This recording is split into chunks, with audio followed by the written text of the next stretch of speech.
Hello everyone, welcome to Crystal IQ Knowledge. इस video में हम पढ़ेंगे class 8 history chapter 6 weavers, iron smelters and factory owners. ये जो है चैप्टर 6 है 22-23 के सिलेबस का, है ना। तो वो वाला जो चैप्टर 6 कराया था वो 19 का था, तो ये वाला अब हम पढ़ते हैं। तो इसमें ना वीवर्स के बारे में देखेंगे, जो बुनकर होते हैं, कपड़े बनाया करते हैं। आयरन स्मेल्टर्स जो कि क्या करते हैं, लोहे का काम करते हैं, ठीक है, लोहा बनाते भी हैं, ठीक है। और फैक्ट्री ओनर्स जो फैक्ट्री के मालिक हैं उनके बारे में, ठीक है। शुरू करते हैं। यहाँ पर ना जो ट्रेडिंग शिप आते थे, पोर्ट दिया गया है सूरत का। सूरत पहले ना बहुत इंपॉर्टेंट पोर्ट था 17वीं सेंचुरी में, मतलब कि 1600 के बाद की जो शुरू की बात है तब। सूरत गुजरात में वेस्ट कोस्ट में इंडिया के पड़ता है, ठीक है। ये जो गुजरात है ना ऐसा यहाँ पर, ठीक है, तो यहाँ पर सूरत पड़ता है। तो यहाँ ना मोस्ट इंपॉर्टेंट पोर्ट है इंडियन ओशन का।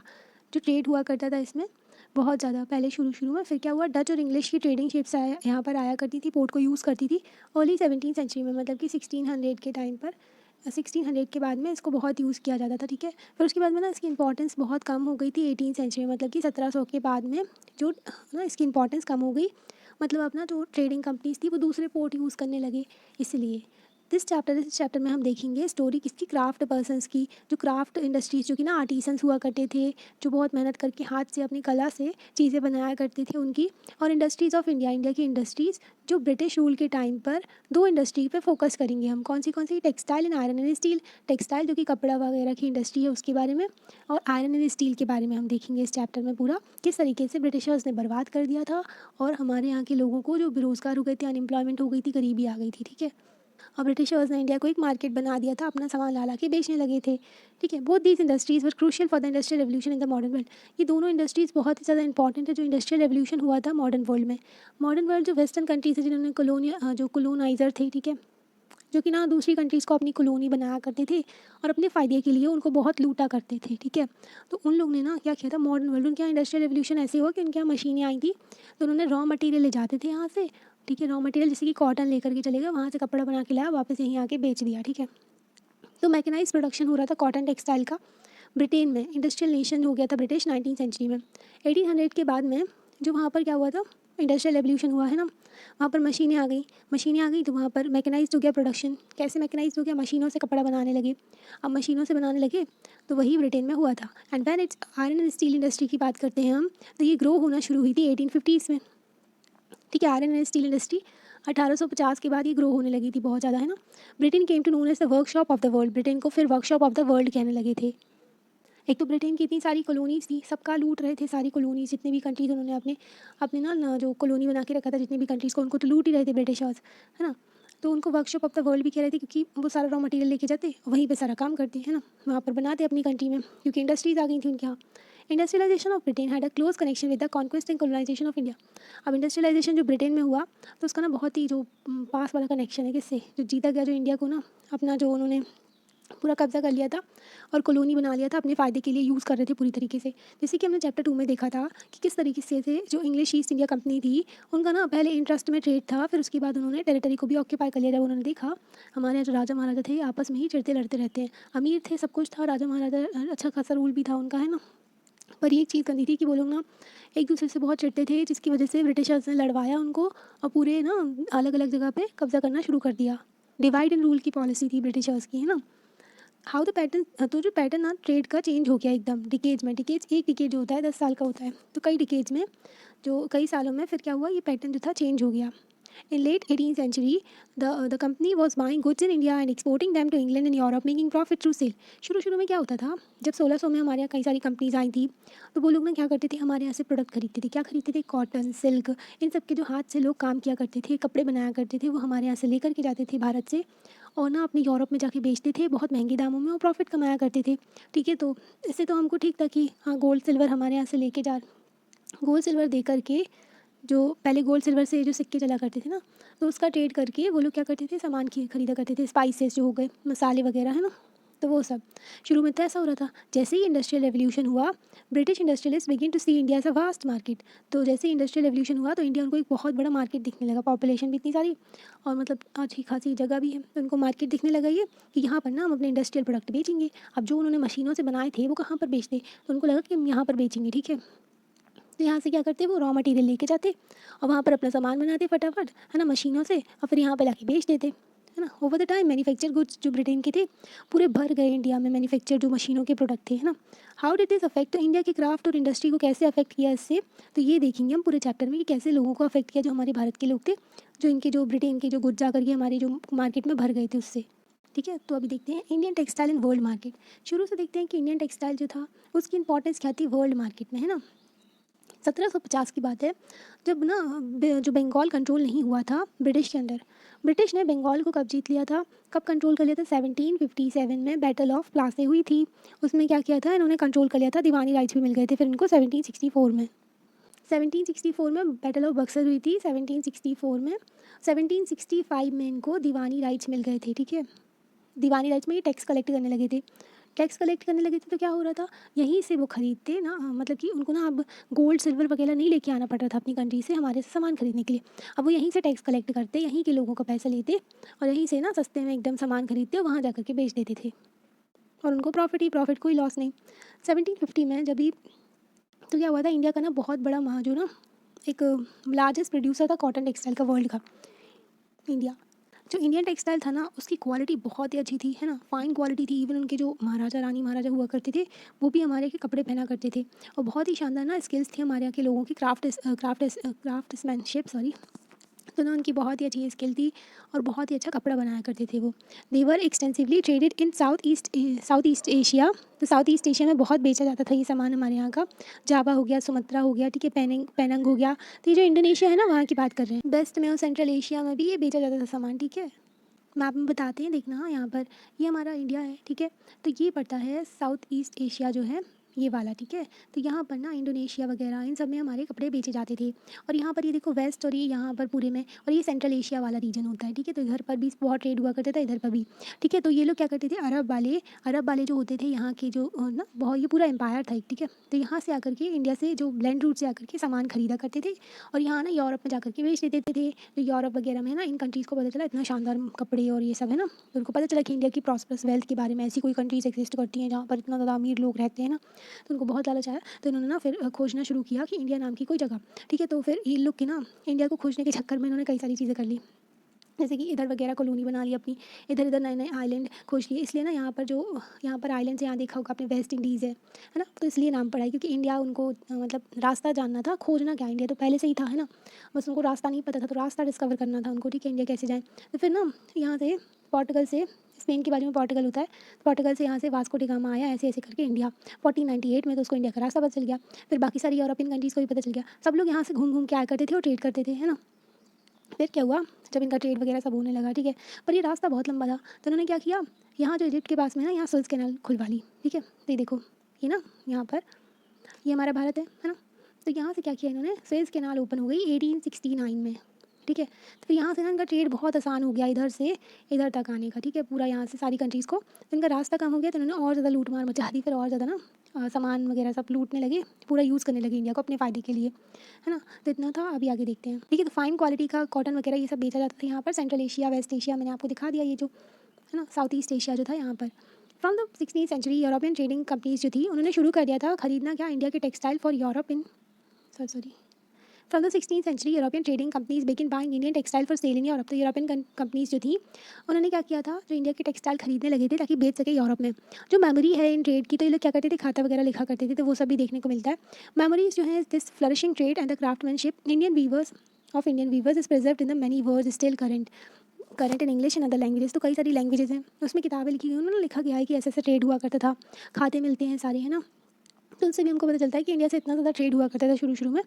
ठीक है, it is interesting to trace the origin of such word. तो इन वर्ड्स का हम ओरिजिन देखेंगे अभी। यहाँ पर ना इंपॉर्टेंट चीज़ है ये ना जो दिए गए हैं कपड़े, ये बहुत ही ज़्यादा इंपॉर्टेंट है। ठीक है, पटोला वीव दिया गया, मिड 19th सेंचुरी में ये बनाया गया था। ठीक है, बनाते थे उस टाइम का दिया गया, ये इस तरीके से डिज़ाइन किया करते थे, कारीगिरी होती थी हमारे यहाँ जो कपड़ों में बहुत ज़्यादा। फिर ब्रिटिशर्स ने मशीनों से कॉपी करने की कोशिश की थी इनको। ठीक है, पटोला वॉज वुमेन इन सूरत, ये सूरत में बनाया जाता है, अहमदाबाद और पटना में, पाटन हाईली वैल्यूड इंडोनेशिया, तो यहाँ बहुत ज़्यादा वैल्यू थी इसकी इंडोनेशिया में। It become a part of the local weaving tradition there. तो ना लोकल वीविंग ट्रेडिशन का पार्ट बन गया था उनके यहाँ, मतलब कि जो लोकली ना जो बुनाई वगैरह का काम होता था वहाँ पर कपड़े वगैरह बनाने का, तो उसका भी पार्ट बन गया था पटोला हमारे यहाँ का।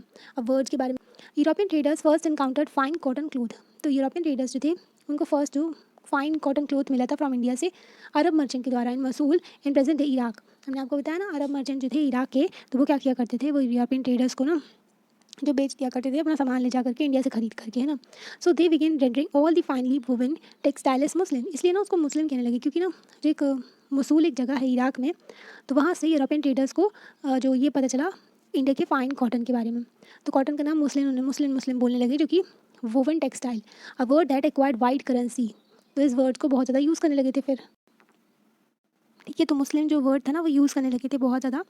Van the Portuguese first came to India, जब पोर्टुगीज़ आए थे फर्स्ट इंडिया में, तो क्या हुआ था, सर्च ऑफ स्पाइसेस में आए थे, जो मसाले थे ना उसकी सर्च में। क्या होता है वहाँ पर बहुत ठंड रहती है। अब देखो कि मसाले जो होते हैं ना प्रिजर्वेटिव की तरह एक्ट करते हैं। हमारे यहाँ जो अचार वगैरह बनाया जाता है अगर मसालों से डाला जाता है ना, तो आपने देखा होगा वो ख़राब नहीं होता है ना। तो इसी तरीके से मसाले बहुत इंपॉर्टेंट थे, और उन्होंने इंडिया के मसाले चख लिए थे, तो उनको ना वो जीभ उनकी लप आने लगी थी यहाँ आने के लिए, ठीक है, इंडिया को पता लगाने के लिए, क्योंकि अरब वाले जो थे ना बहुत महंगे दामों में बेचा करते थे, और इनको मतलब इनको चाहिए सस्ते में, है ना। तो वो लोग सोच रहे थे इंडिया मिल जाए तो यहाँ पर ना मतलब इंडिया तक जाने का रास्ता मिल जाए। तो पोर्टुगीज़ कैलिकट में आए थे on Kerala coast south west India में। पोर्टुगीज़ कहाँ आए थे, केरला कैलिकट कोट, जो कि कैलिकट में केरला में, ठीक है, साउथ वेस्ट इंडिया के कोस्ट पर, ठीक है। तो केरला जो है ना वहाँ पर वास्को डी गामा आया था 1498 में। अब तो याद हो जाना चाहिए, इतनी बार बता दिया है, ठीक है।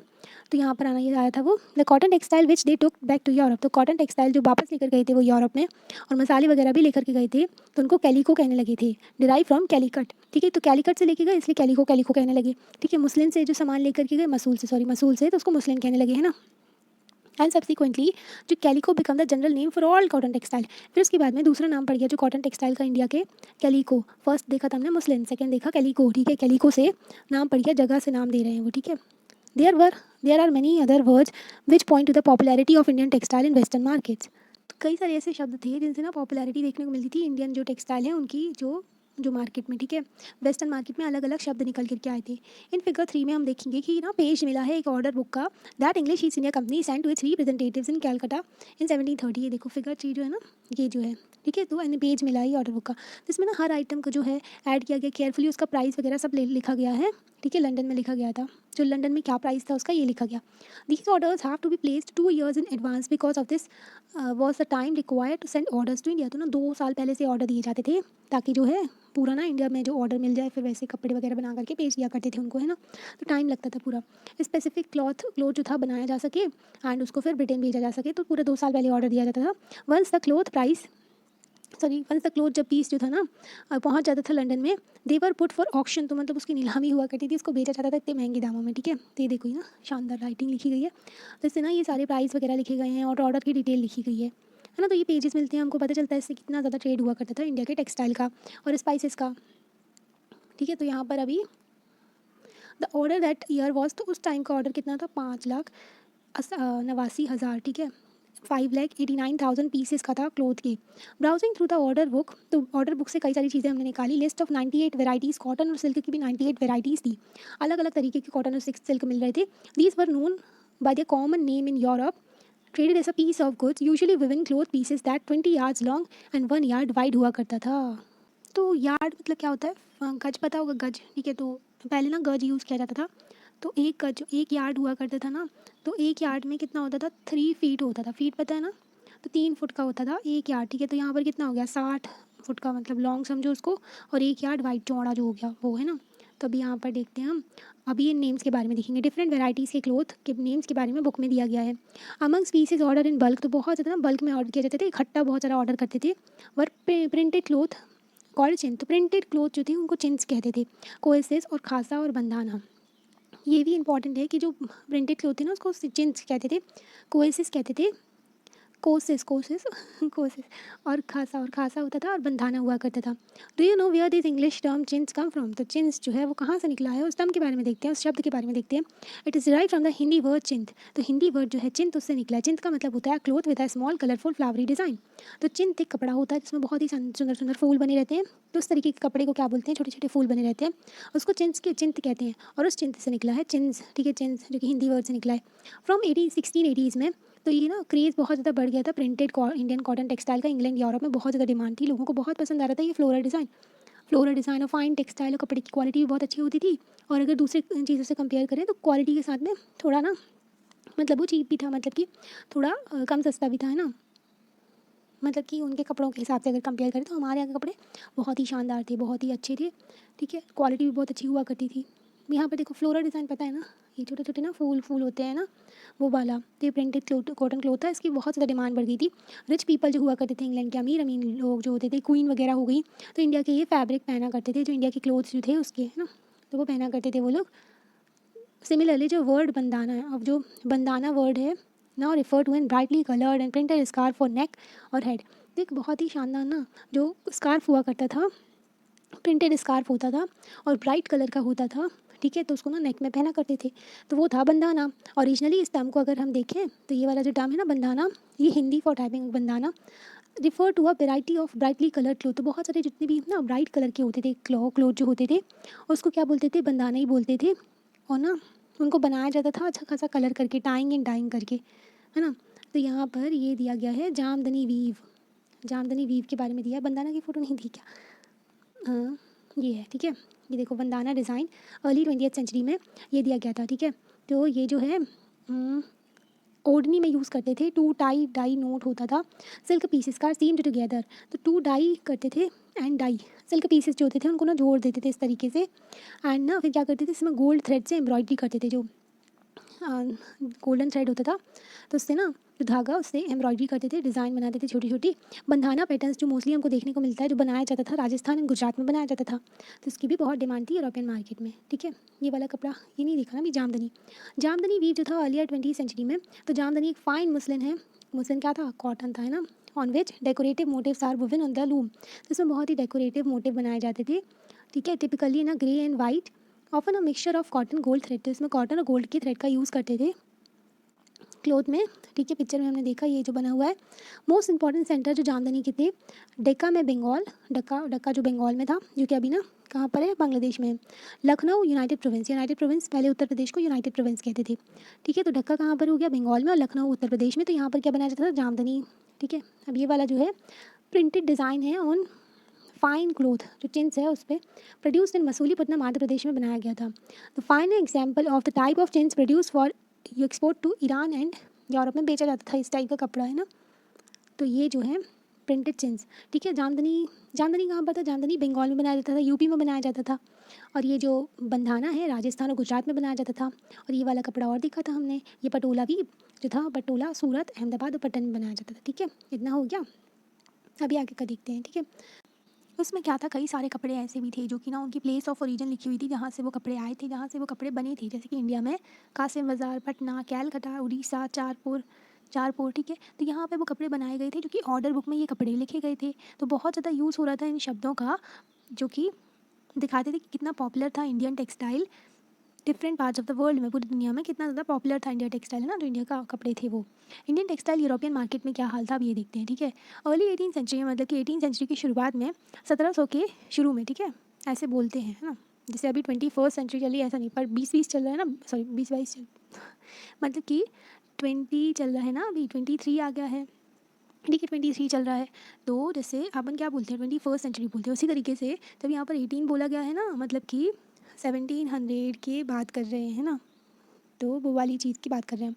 तो अर्ली 18th सेंचुरी में, worried by the popularity of Indian textile, तो लोग ना जो वहाँ के इंडियन टेक्सटाइल जो कि वुल सिल्क मेकर्स थे इंग्लैंड में, वो परेशान हो गए थे, तो उन्होंने प्रोटेस्ट किया against import of Indian cotton textile.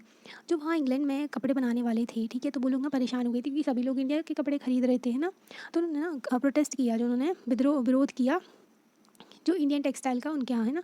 और फिर क्या हुआ, 1720 में ब्रिटिश गवर्नमेंट ने एक लॉ बना दिया, बैन कर दिया use of printed cotton textile, जो कि चिन्स कहते हैं ना, प्रिंटेड कॉटन टेक्सटाइल जो था इंग्लैंड में, जो कि इंडिया से जाया करता था, तो उसको बैन कर दिया गया। बताओ, देखो अब कंपटीशन नहीं कर रहे हैं, ये नहीं कि खुद अच्छा कपड़ा बनाए, बैन करवा दिए, ठीक है। तो इसको बोला गया कैलिको एक्ट, तो कैलिको एक्ट में इंडिया के टेक्सटाइल को वहाँ पर बैन कर दिया था, जो कि प्रिंटेड वाला था, चिन्स, है ना।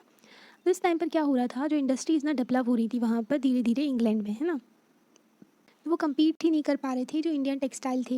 इंग्लिश प्रोड्यूसर्स ना चाहते थे कि एक सिक्योर मार्केट रहे, जहाँ पर ना विद इन दी कंट्री, उनकी कंट्री में जो सिक्योर मार्केट रहे इंग्लैंड में, by preventing the entry of the Indian textile, तो एंट्री ना हो इंडियन टेक्सटाइल की। अगर इंडिया के टेक्सटाइल नहीं बिकेंगे, मतलब कि क्या होगा, उनका सामान बिकेगा, तो वो ऐसा मार्केट चाहते थे। तो उन्होंने क्या किया, first to grow under the government protection, शुरू में तो वो गवर्नमेंट के प्रोटेक्शन के अंदर ग्रो किए, जब कैलिको एक्ट लगा दिया गया था, मतलब बैन कर दिया था चिन्स का जो इम्पोर्ट था इंडिया से जो नहीं जा रहा था, ठीक है, मतलब उसका यूज़ करना बंद कर दिया था उन लोगों ने, ठीक है, उसको बैन कर दिया था कि यूज़ नहीं कर सकते आप। तो ऐसे में ग्रो कर रही थी उनकी कैलिको प्रिंटिंग इंडस्ट्री सबसे पहले ग्रो की थी। इंडिया डिज़ाइन को वो लोग कॉपी किया करते थे, नकल उतारा करते थे उसकी इंडिया के डिज़ाइंस को, ठीक है, जो इंग्लैंड में प्रिंट करते थे वाइट मुस्लिन में और प्लेन अनवीच्ड इंडियन क्लोथ में, और जो ना जो ट्राई इंडियन क्लोथ होता था उसमें भी कॉपी किया करते थे वो लोग इंडिया के डिज़ाइन से ना, तो नकल उतारते थे। देखो खुद के पास कुछ है ही नहीं टैलेंट, है ना, नकल उतार रहे हैं। कंपटीशन विद इंडियन टेक्सटाइल, तो इंडियन टेक्सटाइल के जो कंपटीशन के बाद देखते हैं, तो इससे क्या हुआ, न्यू टेक्नोलॉजिकल इनोवेशन हो गए इंग्लैंड में। अब कंपटीशन करना था उनको इंडियन टेक्सटाइल में। इंडिया में हाथ से बनाया जाता था, ये तो मतलब अलग सी कला होती है ना, कोई कॉपी कैसे कर सकता है हाथ का बनाया हुआ। तो वो लोग क्या किए, फिर इन्वेंशन करने लगे मशीनों का, ठीक है, तो वो तो अपने आप आता है, जब भी नीड होती है ना किसी चीज़ की, तो हम उसका सोल्यूशन फाइंड करते करते कुछ नया बना देते हैं ना। 1764 में स्पिनिंग जेनी बना दी गई, जॉन के ने बनाई, ये इंपॉर्टेंट है, स्पिनिंग जेनी बनाई थी जॉन के ने, ठीक है। तो इंक्रीज़ हो गया प्रोडक्शन, जो traditional which increase the productivity increase कर दी जो ट्रेडिशनल स्पिंडल्स थे। स्पिंडल्स ना ऐसा कुछ होता है, तो उसमें ना धागे बुने जाते हैं ना, धागों को इकट्ठा किया जाता है थ्रेड को, तो उससे कपड़ा बनता है। तो वो जो होता था ना उसकी प्रोडक्टिविटी इंक्रीज़ कर दी, मतलब अब पहले कुछ लोग किया करते थे वो वाला काम, अब मशीन इतनी जल्दी जल्दी कर रही थी। स्पिनिंग जेनी या मशीन होती है जो कि सिंगल वर्कर को ऑपरेट सेवरल स्पिंडल, तो सिंगल वर्कर ना बहुत सारे थ्रेड को स्पन कर सकता है, ठीक है, और कपड़ा बना सकता है। When the wheel was turned all the spindle rotated, तो मतलब एक साथ वो कई सारी मतलब जो बहुत सारा धागा इकट्ठा करके काम कर सकता है। पहले जो हाथ से किया करते थे लोग तो वो टाइम लगता था उसमें, ठीक है। फिर क्या हुआ, स्टीम इंजन का जो इन्वेंशन हुआ, ये स्टीम इंजन और ये मशीनों के कारण ही अब क्लाइमेट चेंज हो रहा है ना, जो इतना ज़्यादा पोल्यूशन उन्होंने कार्बन डाइऑक्साइड और गैसेज रिलीज़ की है, उससे क्या हो रहा है, हमारी पृथ्वी का टेम्परेचर बढ़ रहा है, क्योंकि वो जो होती है कार्बन डाइऑक्साइड वगैरह जो इन्होंने यूज़ कर करके क्या किया है, इन्होंने जो स्टीम इंजन वगैरह कोल वगैरह जला जला के यूज़ किया है ना बहुत, उसकी वजह से ये CO2 का कंसनट्रेशन बढ़ गया है। ग्रीन हाउस गैस कहते हैं, ये क्या करता है, ये ट्रैप करता है जो सन की सोलर रेज आती है और फिर हमारी पृथ्वी ना गर्म हो जाती है, समझे। CO2 अकेला नहीं है, मिथेन वगैरह भी और भी गैसेज होती हैं ना। तो ये जो इन्वेंशन हुआ था स्टीम इंजन, रिचर्ड आर्कराइट ने इन्वेंट किया था, रिचर्ड आर्कराइट ने, ठीक है, 1786 में। वैसे तो जेम्स वॉट ने किया था ना, तो यहाँ पर रिचर्ड आर्कराइट जो है तो उसने ना और अच्छा बना दिया था इसको, रेवोल्यूशनराइज हो गया था कॉटन टेक्सटाइल वीविंग, है ना। जो स्टीम इंजन होता था ना वो भाप से चलता था, ठीक है, और जो स्टीम इंजन जो ऐसे कहते हैं कि जेम्स वॉट का जो वॉट का स्टीम इंजन था, तो रिचर्ड आर्कराइट ने क्या किया था उसको कॉटन टेक्सटाइल इंडस्ट्री में, जो टेक्सटाइल ना कपड़े वगैरह बनाने, तो उसमें यूज़ किया था, तो इनका नाम भी आता है, ठीक है। तो रिचर्ड आर्कराइट, तो इन्होंने क्या किया 1786 में, फिर रेवोल्यूशनराइज हो गई, बहुत ज़्यादा कॉटन टेक्सटाइल वीविंग बढ़ गई, ठीक है, कपड़ा बनाने वाला उद्योग और ज़्यादा बढ़ गया। Cloth could now be woven in immense quantities and the cheaply too. अब क्या होगा, मशीनों से बनाया जा रहा है तो बहुत सारे बल्क में प्रोडक्शन होगा, और क्या होगा, वो सस्ता होगा, है ना। तो ये खेला खेल गए वो लोग, है ना। फिर उसके बाद में क्या हुआ, however Indian textile continue to dominate the world. तो फिर इंडियन टेक्सटाइल ना क्या हुआ, तो वर्ल्ड में जो डोमिनेट करता था पहले, ठीक है, तो वो ना till the end of 18th century तक डोमिनेट किया। 18th सेंचुरी के एंड तक, मतलब कि सॉरी 17 जो 17 हाँ जो 1790 के बाद तक, है ना, तब डोमिनेट किया वो हमारा जो इंडियन टेक्सटाइल था, जब तक इनका नहीं फैला नहीं था। फिर यूरोपियन ट्रेडिंग कंपनीज़ को लगने लगा, डच हो गए, फ्रेंच हो गए एंड द इंग्लिश, उन्होंने बहुत ज़्यादा ना प्रॉफिट कमाया था जो इस ट्रेड से। कैसे प्रॉफिट कमाया था, इंडिया के टेक्सटाइल ले जाकर के वहाँ बेचती थी महंगी दामों में, है ना। These companies purchase cotton and silk, तो इन कंपनी से परचेज़ किया था कॉटन और टेक्सटाइल जो था, कॉटन और सिल्क टेक्सटाइल जो कि कपड़ा, मतलब कि कॉटन और जो सिल्क के कपड़े होते थे ना, वो इंडिया से बहुत ज़्यादा ना परचेज़ किया करते थे इंडिया में बाय इम्पोर्टिंग सिल्वर। तो क्या करते थे वो, सिल्वर देते थे, है ना, सिल्वर चलता था और उसके बदले में कपड़ा ले जाया करते थे हमारे यहाँ, तो वो भी ठीक था, ठीक है, ख़रीद रहे हो तो कोई दिक्कत नहीं थी। बट जब हमने चैप्टर 2 में भी देखा था, जब इंग्लिश ईस्ट इंडिया कंपनी ने बंगाल में ना अपनी पावर इस्टेब्लिश कर ली थी 1757 में, बैटल ऑफ प्लासी, है ना, याद है ना। 1764 में बैटल ऑफ बक्सर, और बक्सर के बाद में क्या हुआ था 65 में, 1765 में दीवानी राइट्स मिल गए थे, है ना। तो क्या हुआ था फिर, ब्रिटिशर्स की पावर हो गई थी बंगाल में, पॉलिटिकल पावर हो गई थी उनकी, ठीक है, नवाब वगैरह हट गए थे वहाँ से। और फिर क्या किया ब्रिटिशर्स ने, टैक्स पे टैक्स लगाना शुरू किया, लूटा मारी शुरू कर दी, लूटना लूटना बस, है ना। It no longer had to import, तब उनको क्या करना पड़ा था, अब उनको कुछ इम्पोर्ट करने की ज़रूरत नहीं है, जो सिल्वर वगैरह है ना, मेटल, ताकि इंडियन गुड्स को खरीद सके। अब इंडिया से ही टैक्स लेंगे वो लोग और इंडिया का ही सामान लेंगे, वहाँ जाकर के अपना प्रॉफिट कमा रहे थे। इंस्टेड उन्होंने क्या किया, कलेक्ट करने लगे थे रेवेन्यूज़ फ्रॉम पीजेंट ज़मींदार। पीजेंट ज़मींदार परेशान भी हो गए थे, जितने ज़्यादा टैक्स ले रहे थे वो लोग, ठीक है, बहुत ज़्यादा टैक्स लगाया करते थे। फिर सेटलमेंट सिस्टम के बारे में भी हमने पढ़ा था ना, याद है, जो 1793 में कौन सा आया था, परमानेंट सेटलमेंट आया था, है ना। लॉर्ड कॉर्नवालिस, लॉर्ड नहीं बोला करो, कॉर्नवालिस लेकर के आया था, याद है। फिर महलवारी और फिर जो रैयतवारी सिस्टम, तो ये सब देखे थे ना हमने। फिर उसके बाद में यहाँ पे थे ना, तो इन लोगों ने क्या किया, रेवेन्यू जो कलेक्ट करने लगे बहुत ज़्यादा पीजेंट ज़मींदार से, है ना, in India, and use this revenue to buy Indian textile. अब इन्हीं रेवेन्यू को यूज़ करके वो इंडियन टेक्सटाइल को खरीदा करते थे। अब और ज़्यादा लूट शुरू हो गई है हमारे यहाँ से, है ना। अभी यहाँ पर देखो डच सेटलमेंट दिखाया गया है, कोचिन, कोचिन कहाँ है, केरला में, है ना, तो ये है यहाँ पर पेंटिंग है, ठीक है। एज यूरोपियन ट्रेड बढ़ता गया था तो ट्रेडिंग सेटलमेंट्स जो था इस्टेब्लिश हो रहे थे कई सारे पोर्ट्स में, है ना। पोर्ट्स में क्यों होते थे, क्योंकि ना बाहर से आ रहे हैं वो लोग, तो सबसे पहले तो पोर्ट्स में उतरेंगे ना। ऐसे पोर्ट्स होते हैं छोटे छोटे, छोटे तो ऐसे दिख रहे हैं पर बहुत बड़े बड़े होते हैं ना रियलिटी में। तो वहाँ शिप आती थी उनकी। तो यहाँ क्या हुआ, यहाँ पे ना फोर्टिफिकेशन राउंड सेटलमेंट, ये देखो किला विला बना दिए हैं, रहने लगे हैं सब। सेटलमेंट को प्रोटेक्ट करना भी ज़रूरी था, क्योंकि ये अकेले तो थे नहीं, और भी यूरोपियन की कंट्रीज़ के आ रहे थे, तो ये भी प्रॉब्लम क्रिएट कर रहे थे। क्योंकि ये लोग क्या करते एक दूसरे के जो है ना शिप वगैरह डुबा देते थे, और ना लड़ते भिड़ते रहते थे। अलग अलग देश थे, जैसे कि फ्रेंच और जो इंग्लिश थे ना, ब्रिटिशर्स, उनके बीच में बड़ी लड़ाइयाँ होती थी। दोनों एक दूसरे की ना शिप डुबा देते थे। तो यहाँ पर देखो अभी क्या दिया है, they are the major centre of weaving in the late 18th century. तो लेट 18th सेंचुरी में, मतलब कि 1750 की बात की, तो ना जो लेट और बात की 1760 और थोड़ा और मतलब लेट की बात की है ना, तो वीविंग सेंटर कहाँ थे, कहाँ कहाँ ना कपड़ा वगैरह बनाया जाता था। अब देखो प्लेन वाइट कहाँ बनाते थे, जो स्टार वाला है ना, यहाँ पर प्लेन वाइट बनाते थे, है ना। ये जो हो गया नेकापट्टनम, मद्रास, है ना, यहाँ पर कैलकटा, यहाँ सब में बनाया करते थे। और फिर चेक्स एंड स्ट्रिप्स और चिन्स कहाँ बनाते थे, ये जो यहाँ पर चिन्स जो है ये मद्रास में बनाते थे, ठीक है। ये पेटा बोली में बनाते थे। और चिन्स कहाँ बनाते थे, कैलकटा में भी बनता था, ढक्का बंगाल में बनता, जो पहले तो पूरा बंगाल ही था ये रीजन, फिर क्या हुआ बांग्लादेश निकल गया था, है ना। बांग्लादेश तो बाद में बना था, पहले से जो ना ये जो पाकिस्तान उसको लेके चला गया था अपने साथ, ईस्ट पाकिस्तान बना लिया था। और फिर क्या हुआ था, ये ना पहले तो 1905 में ये ना बंगाल विभाजन हुआ था, डिवाइड कर दिया था बंगाल को, जो लॉर्ड कर्जन था उस टाइम पर, है ना। तो ये हो गया, ये कुछ एरियाज़ दिए हैं, है ना, तो ये पढ़ लेते हैं। वीविंग सेंटर दिए गए हैं 1500 से 1750 तक, ठीक है। वीविंग सेंटर यहाँ पर ना काम होता था, क्लोथ वगैरह बनाए जाते थे। मैप में दिख रहे हैं textile production was concentrated in 4 regions in the early 19th century. तो 4 रीजन में अब टेक्सटाइल प्रोडक्शन जो कि ना 4 जगहों पे बहुत ज़्यादा हो रहा था, मतलब कि 4 जगह पे कंसनट्रेटेड था। वहाँ पर बंगाल हो गया जैसे कि मोस्ट इंपॉर्टेंट सेंटर, बंगाल में सबसे ज़्यादा किया जाता था, इंपॉर्टेंट सेंटर था वो टेक्सटाइल प्रोडक्शन का। Located along the numerous reverse in the delta, तो न्यूमरस डेल्टा, तो सॉरी रिवर्स थी, तो उसका डेल्टा बनता था। जब रिवर आती है ना, जब प्लेन में एंटर करती है, मतलब कि जो ढलान नहीं रहती है, ऐसा एरिया रहता है बस, ठीक है, मैदान होता है, तो वहाँ पर ना फिर रिवर जब भी ऐसा ऐसा ना अपनी स्ट्रीम्स डिवाइड करती है, यहाँ अपने सेडिमेंट्स रखना शुरू कर देती है, और फिर क्या आती है, ये जो होता है डेल्टा बन जाता है। तो यहाँ जो है ना ये गंगा रिवर का पूरा डेल्टा यहाँ यहाँ है ना, यहाँ पर मैंग्रोव फॉरेस्ट पाए जाते हैं, ठीक है। तो अभी क्या बता रहे थे, हाँ रिवर्स डेल्टा थे वहाँ पर। तो प्रोड्यूसिंग सेंटर जो बंगाल में थे, तो इजीली वो ट्रांसपोर्ट करते थे कुछ अलग अलग प्लेसेस में। Do not forget that in the early जो 19th century railways had not developed. तो क्या हुआ था 1800 के शुरू में रेलवेज डेवलप नहीं हुई थी उस टाइम पर, है ना, बाद में आई थी 1855 में ना रेलवेज आई थी भारत में। और वो क्यों लाए थे ब्रिटिशर्स, अपने फ़ायदे के लिए, क्योंकि वो तो यहाँ पोर्ट्स जो है देखो यहाँ पोर्ट्स हैं ना, तो यहाँ से उनको ट्रेड करना है ना। अब यहाँ पर वो उनको रिसोर्सेज मिल रहे हैं, इधर मिल रहे हैं, तो इधर से इधर लाने के लिए तो टाइम लगेगा, है ना। इसलिए ना रेलवे हो गई थी, तो वो अपने रास्ता बना देते थे और रेलवे से फटाफट सामान लेते थे अपना, रिसोर्सेज वगैरह जो भी काम की चीज़ें हैं, और यहाँ पोर्ट्स में ले जा करके और फिर अपने देश में ले जा करके यूज़ करते थे, है ना।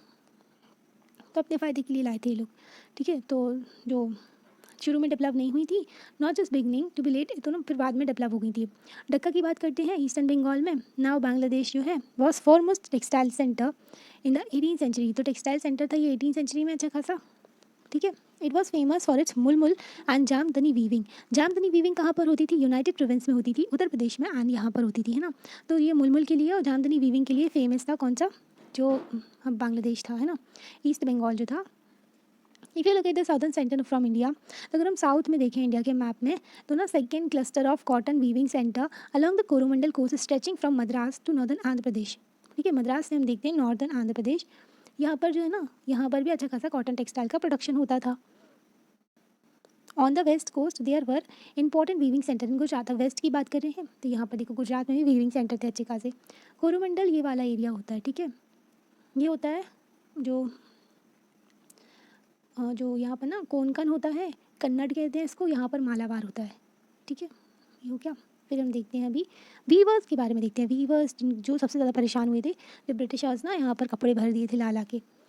Viewers often belong to the communities that specialised in weaving. अब वीविंग का काम करते थे वो लोग, कपड़े बनाने का काम करते थे, बुनकर हुआ करते थे ये लोग, ठीक है, बुनाई करते थे।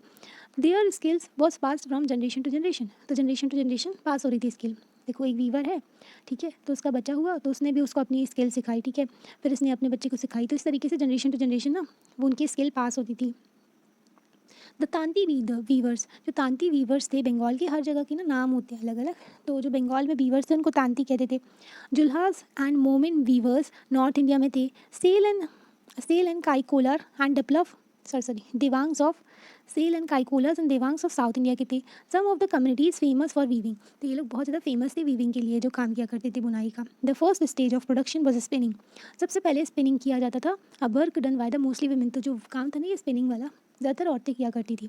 चरखा होता था, तकली होती थी, वर हाउस होल्ड स्पिनिंग इंस्ट्रूमेंट। चक्रा और तकली को यूज़ करके वो लोग क्या करते थे, थ्रेड को जो ना जोड़ते थे, तो फिर क्या होता था, थ्रेड ना स्पन करते थे charkha and rolled on the तकली।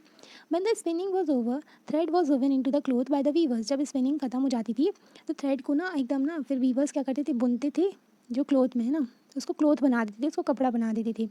तो मोस्ट कम्युनिटीज़ जो वीविंग की थी ये काम करती थी उसमें मैन, तो मतलब कि जो स्पिनिंग वाला काम होता था ना विमेन करती थी, फिर जो वीविंग वाला होता था वो मैन कर देती थी साथ में ना। कॉटन वाला, कॉटन वाला जो मतलब कि जो क्लॉथ बनाने वाला, कपड़ा बनाने वाला। फॉर कलर टेक्सटाइल, और कलर्ड वाले जो टेक्सटाइल हुआ करते थे जिनमें कपड़ों में कलर हुआ करता था, ठीक है, रंग वाली। The thread was died by the dyers, तो उसको ना कलर किया करते थे, डाई किया करते थे ना, डायर होते थे। डायर को रंगरेज कहते थे, जो कि कपड़ों में कलर चढ़ाते थे। For printed cloth the weavers needed the help of specialist, अब प्रिंटेड क्लॉथ के लिए वीवर्स को ना ज़रूरत लगती थी स्पेशलिस्ट की। Block painters known as Chichi पिगार्स, तो ना जब ये वीवर्स को प्रिंटेड क्लॉथ के लिए उसमें प्रिंट करना है तो चिची पिगार्स की ज़रूरत पड़ती थी, है ना, जो कि क्या करते थे, प्रिंटिंग में हेल्प करते थे, जो कि स्पेशलाइज्ड हुआ करते थे प्रिंट करने में। Handloom weaving and occupation associated to it provide, तो मिलियंस ऑफ इंडियंस, 1 मिलियन में कितना होता है, 10 लाख होता है, 10 लाख होता है ना, तो मिलियंस ऑफ इंडियंस, तो लाखों लोगों का रोजगार था ये काम, है ना, हैंडलूम वीविंग जो हाथ से ये लोग बनाया करते थे। ये तांती वीवर्स की पिक्चर दी गई है, ठीक है। अभी डिक्लाइन हो गया था इंडियन टेक्सटाइल प्रोडक्शन का, डेवलपमेंट ऑफ कॉटन इंडस्ट्री, अब कॉटन इंडस्ट्री ब्रिटेन में बढ़ गई, तो इससे क्या हुआ, अफेक्ट हो गया इंडिया में टेक्सटाइल प्रोडक्शन। टेक्सटाइल जो प्रोड्यूसर थे उनको बहुत ज़्यादा इफेक्ट हुआ। पहला ऐसे हुआ कि Indian textile now had to compete, पहला तो हो गया कि इंडियन टेक्सटाइल को ना कम्पीट करना पड़ेगा, कंपटीशन हो गया किसके साथ में, ब्रिटिश के टेक्सटाइल के साथ में, यूरोपियन एंड अमेरिकन मार्केट्स में। अब यूरोपियन और अमेरिकन मार्केट्स दोनों जगह इंडस्ट्रियल रेवोल्यूशन, हाँ इंडस्ट्रीज हो गई थी, तो क्या हो रहा था, उनके साथ में कम्पीट करना पड़ेगा। सेकेंड पॉइंट ये था, exporting textile to England also become increasingly difficult since very high duties imposed on the Indian textile imported into Britain. हमने अभी देखा था कैलिको एक्ट लगा दिया था, कैलिको एक्ट ताकि बैन कर दिया था इंडिया के जो क्लोथ जो थे, जो चिन्स था उसको यूज़ करना इंग्लैंड में, है ना। तो इस तरीके से वो लोग क्या करते, जब जब हमारे देश से उनके यहाँ सामान जाता था ना, तो उस पर वो लोग क्या करते थे, बहुत सारा टैक्स लगा देते थे। अब टैक्स से क्या होता था, वो सामान और महंगा हो जाता था, तो उस सामान को ज़्यादा खरीदेंगे नहीं, और जो उनका सामान है उसमें टैक्स नहीं लगाते थे, है ना, नो टैक्स, तो उनका सामान सस्ता हो जाता था, है ना। तो बहुत सारी ड्यूटीज़ लगा देते थे जिससे हमारा इंडियन टेक्सटाइल महंगा हो जाता था और ना उसको बेचना भी मुश्किल हो जाता था, समझे। तो ना डिफिकल्ट हो गया था, इंडियन जो ना वेरी हाई ड्यूटीज़ लगाती थी, तो इंडिया से सामान नहीं जा पा रहा था। By the beginning of the 19th century जा नहीं पा रहा था, जाता भी था तो महंगा हो जाता था बहुत ज़्यादा, है ना। By the beginning of the 19th century, तो 19th सेंचुरी की बिगनिंग में English made cotton textile successfully out Indian goods from their traditional market in Africa, America and Europe. तो 19th सेंचुरी के शुरू में क्या हुआ, तो 19th सेंचुरी के शुरू में इंग्लिश ने क्या किया, कॉटन टेक्सटाइल जो था ना, उसने ना इंडिया, इंग्लिश का कॉटन टेक्सटाइल जो था उसने क्या किया, इंडिया के गुड्स को बाहर कर दिया, जो ट्रेडिशनल मार्केट था। तो ट्रेडिशनल मार्केट ऐसे कि इंडिया के गुड्स हमेशा से अफ्रीका, अमेरिका, यूरोप में बेचे जाते थे। अब क्या होने लगा, इंग्लिश के गुड्स बेचे जाने लगे, वो अब मार्केट बना लिए थे ना सभी को, तो अपने मशीन के बनाए हुआ सामान बेचने लगी थी। थाउजेंड्स ऑफ वीवर्स, तो मतलब हज़ारों जो वीवर्स थे जो बुनाई का काम किया करते थे, उनका ना रोज़गार छिन गया, उनका ज़िंदगी कैसे चलेगी अब। बंगाल वीवर्स बस, तो बंगाल के वीवर्स बहुत ज़्यादा हिट हुए थे, इससे बहुत ज़्यादा ना उनके ऊपर इफेक्ट पड़ते, क्योंकि बंगाल में सबसे ज़्यादा लोग वीवर जो वीविंग थे वो काम किया करते थे। English and European companies stopped buying Indian goods and their agent no longer give, तो क्या होता था, इंग्लिश और जो यूरोपियन कंट्रीज थी, कंपनीज थी, उन्होंने इंडिया के गुड्स खरीदना बंद कर दिए। और क्या हुआ, जो उनके एजेंट थे ना, पहले तो लोन वगैरह देखते थे, है ना, एडवांस दिया करते थे वीवर्स को ताकि ना उनकी सप्लाईज हो सके अपनी जो ऑर्डर वगैरह दे करके, अब वो भी नहीं करते थे। Distress weavers wrote petition to the government to help them, distress weavers ने जो ना पिटिशन करी गवर्नमेंट को, उनसे बोला गवर्नमेंट से, ठीक है, लिख कर बोला कि हमारी हेल्प करो। पर गवर्नमेंट क्यों करेगी, गवर्नमेंट तो अपना फ़ायदा करेगी, ब्रिटेन है ना वो तो, है ना। तो उन्होंने लिखा था कि हम भूख से मर जाएंगे, ऐसे ही ना पिटीशन लिखी गई थी। ऑरेंज क्या होता है, अ पर्शियन होता है टर्म वेयर हाउस के लिए, ठीक है, वेयर हाउस जो कि गोदाम होता है ना जहाँ पर गुड्स रखते हैं। A place where goods are collected before being sold, also refer to as the workshop, इसको वर्कशॉप भी कह सकते हैं ना।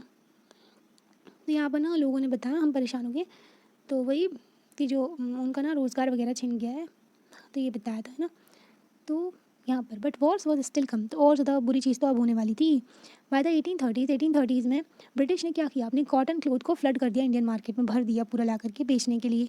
तो अब 1880s में क्या हुआ, 1830s में सॉरी, तो 1830s में तो ये पूरा भर दिया इन्होंने मार्केट में। तो 1880s में 2/3 ऑफ द ऑल जो कॉटन क्लोथ थे ना, सभी इंडियंस ना जो were made of cloth produced in Britain, तो सभी लोग ना वही वाले जो क्लोथ पहना थे, जो वही वाले कपड़े पहने थे जो ब्रिटेन से बन करके आए थे, क्योंकि ना वो बहुत थोड़े सस्ते भी थे, क्योंकि ना वो मशीन से बनाए गए थे, तो बहुत सारे थे, वो सस्ते भी थे, है ना। और ना ये जो ब्रिटिशर्स थे अब इंडिया को एक मार्केट की तरह के तरीके से यूज़ करना शुरू कर दिए थे। This affected not only specialist weavers, तो स्पेशलिस्ट वीवर्स और स्पिनर्स जो कि वुमेन हुआ करती थी, उनकी भी रोज़गार सब छिन गया, है ना। अब वो लोग क्या करेंगे, ठीक है। तो स्पेशलिस्ट वीवर्स जो अपनी कला से कपड़े बनाया करते थे, थाउजेंड्स ऑफ रूरल वुमेन जो गांव में थी औरतें, उनका वो स्पिनिंग करके अपना ना काम चलाती थी कॉटन थ्रेड्स को, तो उनकी भी जॉब वगैरह नहीं रही अब। हैंडलूम वीविंग थी ना, डिड नॉट कम्प्लीटली डाई, तो हैंडलूम वीविंग पूरी तरीके से ख़त्म नहीं हुई, क्योंकि जो मशीन है वैसा सामान तो नहीं बना सकती जैसा हाथ से बनाया जाता है। This was because some type of cloth could not be supplied by machines, तो कुछ टाइप की क्लोथ होती है ना वो मशीन से नहीं बन सकते। हाउ कुल मशीन प्रोड्यूस, तो मशीन जो है साड़ी कैसे बना सकती है जिसमें बहुत ही शानदार ना बारीक जो वर्क किया जाता है, जो बॉर्डर में है ना क्लोथ में, विद ट्रेडिशनल विविन पैटर्न, जो एकदम ना पुराना वाला जो बहुत ही अच्छा वाला पैटर्न चलता आया है, उसको हाथ से बनाया जाता था। These had a huge demand, तो इसकी बहुत डिमांड थी पहले, these had a wide demand not only amongst rich, तो इसकी ना बहुत ज़्यादा डिमांड थी रिच में, जो अमीर थे उनकी में भी, और मिडिल क्लासेस में भी, है ना, जो शानदार कपड़ा होता था हाथ से बनाया हुआ।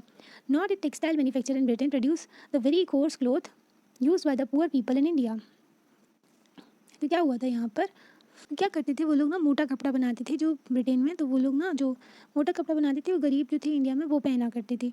You must have heard the Sholapur, तो हम शोलापुर के बारे में देखा हमने, वेस्टर्न इंडिया में सुना होगा, सॉरी। तो सोलापुर जो कि वेस्टर्न इंडिया महाराष्ट्र में पड़ता है ना, और Madura in South India.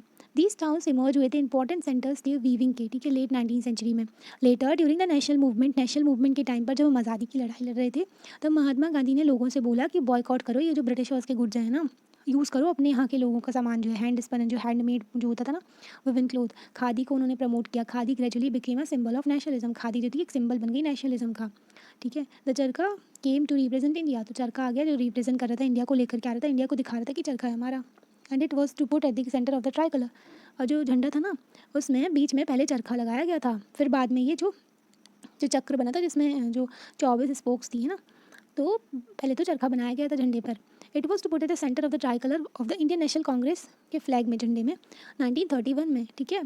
What happen to the weavers and spinners who lost their livelihood, क्या हुआ था जो वीवर्स थे स्पिनर्स थे जिनका ना लाइवलीहुड छिन गया था, जो कि मतलब अब क्या करेंगे वो लोग, उनका तो काम ही छिन गया है ना, जो वो कपड़ा बनाया करते थे। कई सारे वीवर्स जो थे एग्रीकल्चरल लेबर्स बन गए थे। सब माइग्रेटेड टू सिटीज़, कुछ जो थे सिटीज़ में माइग्रेट कर गए थे काम की तलाश में, कुछ जो थे सिटीज़ में चले गए थे, काम चाहिए था उनको, कुछ जो थे जो किसान वगैरह जो ना जो खेतों में काम करने लगे थे। एंड येट अदर्स वेंट, तो और लोग जो थे ना प्लांटेशन में चले गए थे, तो बहुत ही बेकार था जो प्लांटेशन का काम था, अफ्रीका और साउथ अमेरिका में दूसरी कंट्रीज़ में चले गए थे। तो इसमें ना स्लेव की तरह लोगों को ट्रीट किया जाता था, बिल्कुल जानवरों की तरह, है ना। तो ये प्लांटेशन वर्कर्स जो अफ्रीका में होते थे, साउथ अमेरिका, श्रीलंका में भी गए थे बहुत सारे लोग, है ना, काम करने के लिए, तमिलियन कम्युनिटी है ना, तो कहते हैं ना वहाँ श्रीलंका में, तो वहाँ पर वही हैं जो हमारे यहाँ के पहले इंडियंस गए थे, है ना। तो वो लोग भी काम करने गए थे वहाँ पर, फिर वहीं रहने लगे थे। Some of these handloom weavers also found work in the new cotton textile, sorry, कुछ जो हैंडलूम वीवर्स थे ना उनको काम मिल गया था, कुछ मिल्स हमारे यहाँ भी खोली थी, कुछ इस्टेब्लिश की गई थी, जो इंडस्ट्रीज़ थी। ब्रिटिशर्स तो नहीं कर रहे थे, पर हाँ हमारे यहाँ के जो अमीर इंडियंस थे ना वो देख रहे थे ये सब, तो ना वो भी ना बस प्रॉफिट कमाना चाहते थे वैसे वो भी, ठीक है। तो पर फिर भी उन्होंने अपने यहाँ इंडस्ट्रीज़ खोली और लोगों को जॉब दिया, है ना। बॉम्बे में जैसे कि मुंबई हो गया, अभी कहते हैं उसको, अहमदाबाद हो गया, शोलापुर, नागपुर, कानपुर, ठीक है। तो यहाँ पर उन्होंने कई सारी जो मिल वगैरह खुली तो लोगों को काम मिला, ठीक है। अभी ना यहाँ से हम चैप्टर ना बाद में देखेंगे, मतलब सेकंड पार्ट में देखेंगे, क्योंकि ना वीडियो बड़ा हो रहा है, ठीक है। तो फिर मिलते हैं नेक्स्ट जो पार्ट में, है ना। Bye bye.